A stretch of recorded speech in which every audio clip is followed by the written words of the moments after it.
देखेंगे परमेश्वर के वचन को थामे रहो।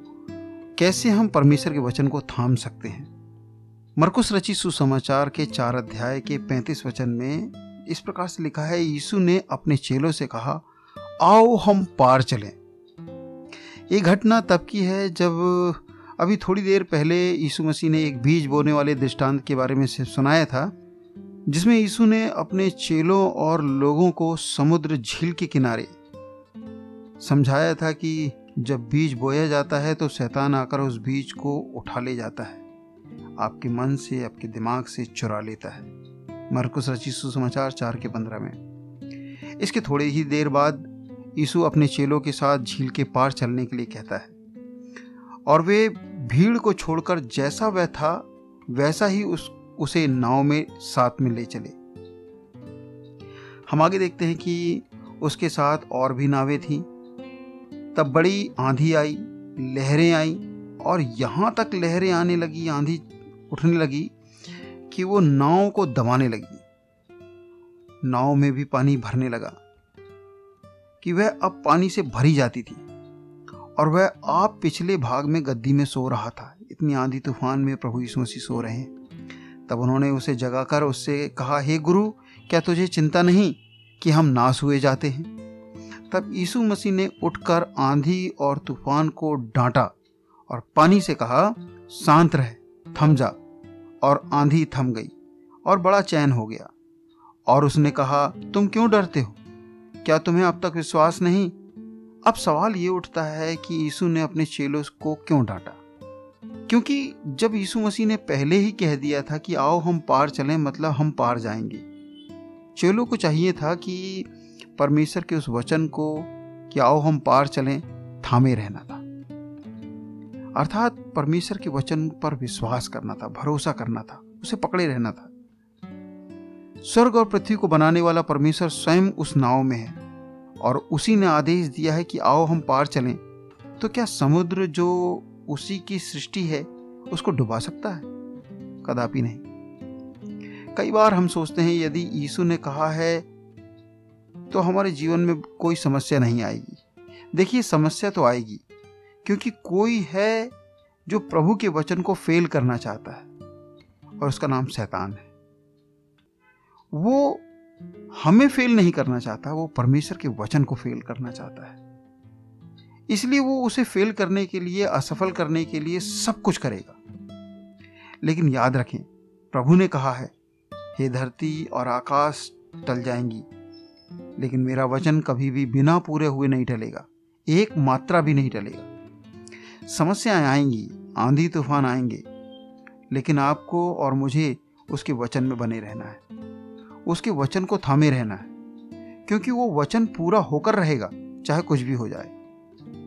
उस वचन के विरोध में सारी परिस्थितियां और हवाएं चलेंगी, लेकिन यदि प्रभु ने मेरे जीवन में कुछ कहा है, आपके जीवन में कुछ कहा है, तो वो होकर ही रहेगा। प्रभु यीशु मसीह का वचन है कि वो सब कुछ पूरा होकर रहेगा। परमेश्वर की प्रतिज्ञा को अपने जीवन में थामे रहें और अपनी आशा के अंगीकार को दृढ़ता से थामे रहें, क्योंकि जिसने प्रतिज्ञा किया है वो सच्चा है। इब्रानियों की पत्री उसका 10 अध्याय और 23 वचन में लिखा है। यीशु मसीह ने इब्रानियों के 13 के 5 में भी कहा, अपने लोगों से एक वायदा किया, तुम्हारा स्वभाव लोभ रहित हो और जो तुम्हारे पास है उसी पर संतोष किया करो, क्योंकि उसने आप ही कहा है कि मैं तुमको कभी ना छोड़ूंगा और कभी नहीं त्यागूंगा। धन आपके लिए स्वर्ग राज्य को नहीं खरीद सकता और ना ही आपके लिए आपके जीवन का 1 मिनट भी खरीद सकता है, लेकिन यदि आपके पास यीशु मसीह है तो आपके पास सब कुछ है। वही जीवन है, वही मार्ग है, वही सत्य है। परमेश्वर के वचन को थामे रहें। परमेश्वर के वचन को थामने के लिए पवित्र आत्मा की सहायता मांगें। अडिग बने रहें, क्योंकि आप में पवित्र आत्मा है। प्रभु यीशु मसीह ने कहा था, जब पवित्र आत्मा आएगा तो तुम्हें मेरे वचनों से लेकर तुमको सिखाएगा, सामर्थ देगा। इसलिए उसके वचन में अडिग बने रहें। जो युद्ध आप लड़ रहे हैं, यदि आप प्रभु पर भरोसा करते हैं तो संग्राम यहोवा का है। आपके पक्ष में परमेश्वर लड़ेगा। आप बस उसके वचन में बने रहें, उसके वचन को थामे रहें। संत पौलुस रोमियो की पत्री 8 अध्याय के 38 वचन में कहता है, क्योंकि मैं निश्चय जानता हूं कि ना तो मृत्यु, न जीवन, न स्वर्गदूत, न प्रधानताएं, न वर्तमान, न भविष्य, न सामर्थ, न ऊंचाई, न गहराई, कोई भी इस सृष्टि या सृष्टि से बाहर कोई भी हमें परमेश्वर के प्रेम से अलग नहीं कर सकती।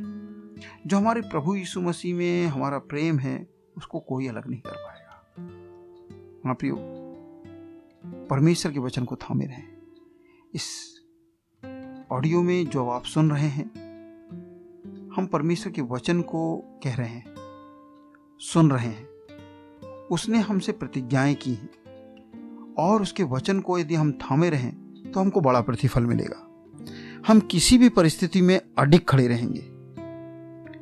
समस्याएं आएंगी, वचन के विरोध में हवाएं चलेंगी, तूफान भी आएंगे, लेकिन याद रहे परमेश्वर ने आपसे वायदा किया है और जिसने वायदा किया है वो उसको पूरा करने के लिए सामर्थी परमेश्वर है। वो कहता है, मैं न तो कभी तुमको छोड़ूंगा, न तो कभी तुमको त्यागूंगा।